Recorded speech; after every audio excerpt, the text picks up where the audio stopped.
Bonjour mes chers élèves, aujourd'hui on va découvrir une nouvelle leçon de vocabulaire intitulée Les sigles et les abréviations.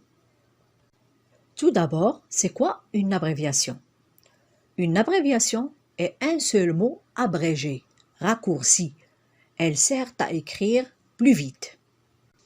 On forme l'abréviation avec les premières lettres du mot, comme dans l'exemple suivant.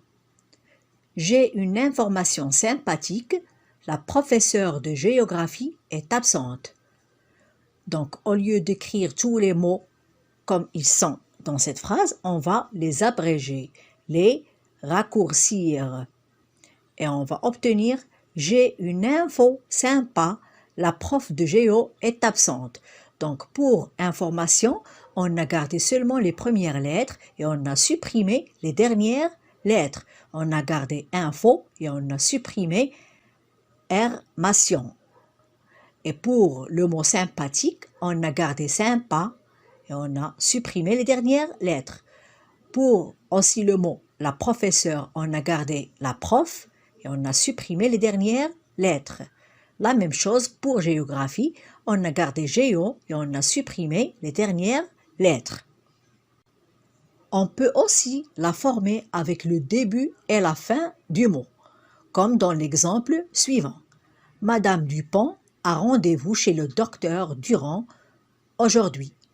Donc pour madame, on n'a pas écrit toutes les lettres de ce mot. On a écrit seulement M-M-E. Et ça se lit madame. Et pour le mot le docteur, on a écrit le DR. Et ça se lit le docteur. Et pour écrire plus vite, on écrit cette abréviation-là. Voilà quelques exemples de mots abrégés. Un chrono, c'est pour un chronomètre. Et vous pouvez remarquer qu'on a gardé seulement les premières lettres et on a supprimé les dernières lettres. La même chose pour un frigo. C'est un frigidaire ou bien un réfrigérateur. La clim, c'est pour la climatisation. La fac, la faculté.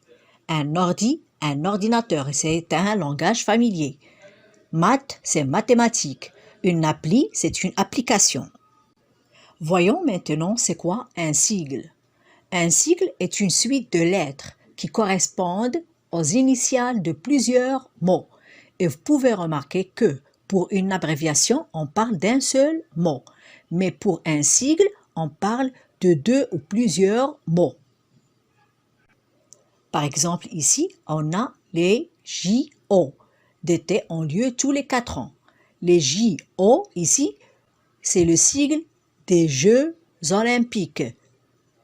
Donc, on a pris les premières lettres, les initiales. Pour le mot « jeu », on a pris la lettre J.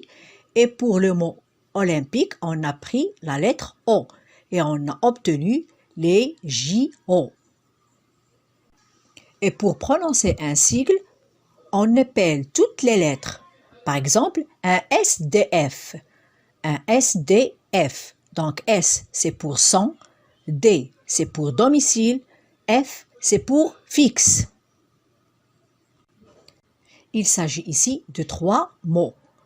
On a pris la première lettre de chaque mot et on a obtenu comme sigle SDF.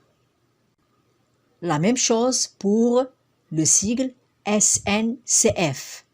C'est la Société nationale des chemins de fer.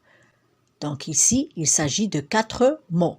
Société S, nationale N, chemin C, fer F. Un sigle peut être lu comme un mot, comme dans l'exemple suivant. L'OTAN, on n'a pas dit OTAN, on a prononcé l'OTAN comme un mot. Et c'est l'organisation du traité de l'Atlantique Nord. Et de ce fait, certains sigles sont devenus des noms communs. On les écrit en lettres minuscules, comme un OVNI. Un OVNI, ça veut dire un objet volant non identifié. O pour objet, V pour volant, N pour nom, I pour identifié. Et ici, on n'a pas lu OVNI, on a dit un OVNI. Et ici, OVNI, c'est c'est un acronyme. Et c'est quoi un acronyme? C'est un sigle dont l'enchaînement des lettres se lit comme un mot simple. Il est prononçable au lieu de devoir être épelé. Voilà des exemples pour des acronymes. Des sigles qui s'appellent des acronymes. Pourquoi? Parce qu'ils se lisent comme des mots simples. ONU pour Organisation des Nations Unies. SIDA pour Syndrome d'immunodéficience acquise. Cégep pour Collège d'enseignement général et professionnel. Et voilà des exemples de sigles très connus. La SF pour la science-fiction, une BD pour une bande dessinée, le JT, le journal télévisé, la TVA pour taxe sur la valeur ajoutée, le TGV pour le train à grande vitesse, le VTT pour vélo tout-terrain. J'espère bien que vous avez trouvé un grand plaisir à suivre cette leçon.